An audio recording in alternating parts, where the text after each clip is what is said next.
परी की जादुई 3 नदी का जादू। एक समय की बात है, सावित्री नाम की एक औरत अपनी 3 बेटियों के साथ विजयनगर नाम के गांव में रहा करती थी।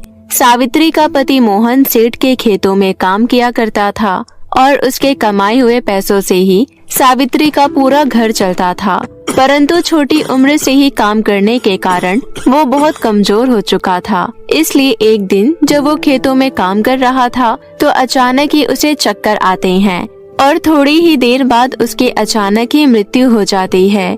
सावित्री को जब ये बात पता चलती है तो उसकी तो पूरी दुनिया ही उजड़ जाती है। परंतु उसकी 3 बेटियां भी थी जिसका उसे ख्याल रखना था, इसलिए वो खुद को संभालती है और पूरे घर को संभालने का जिम्मा अपने ऊपर ले लेती है। सावित्री की 3 बेटियां थी जिसमें से सबसे बड़ी थी आंचल, उससे छोटी प्रिया और मीनू।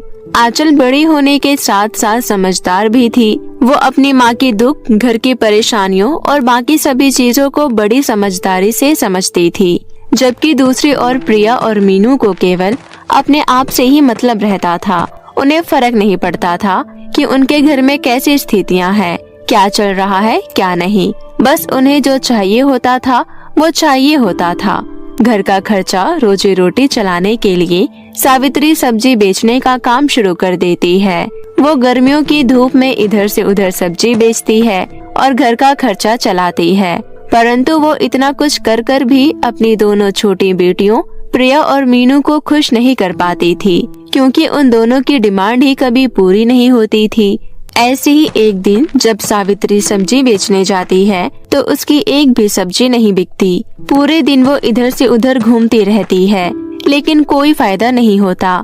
शाम के वक्त वो सोचती है, मेरी तो कुछ समझ में ही नहीं आ रहा है कि मैं क्या करूं। वहाँ घर पर मेरे बच्चे भूखे बैठे हैं और यहाँ मेरे पास उन्हें खिलाने के लिए कुछ भी नहीं है। मुझे तो प्रिया और मीनू ने कहा था कि मैं उनके लिए बर्गर लेकर आऊं और यहाँ मेरे पास सूखी रोटी के पैसे भी नहीं हैं। हे भगवान, ये तो हमें कैसे दिन दिखा रहा है।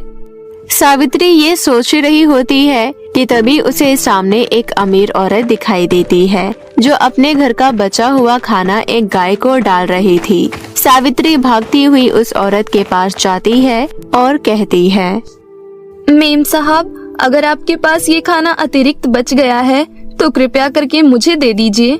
देखिए, मैं भिखारन नहीं हूँ, मैं मेहनत करके सब्जी बेचती हूँ, लेकिन आज मेरी एक भी सब्जी नहीं बिकी है और मेरे बच्चे घर पर भूखे हैं, इसलिए मुझे खाने के लिए आपके आगे हाथ फैलाने पड़ रहे हैं। कोई बात नहीं, ये खाना तुम ले जाओ। वैसे भी ये खाना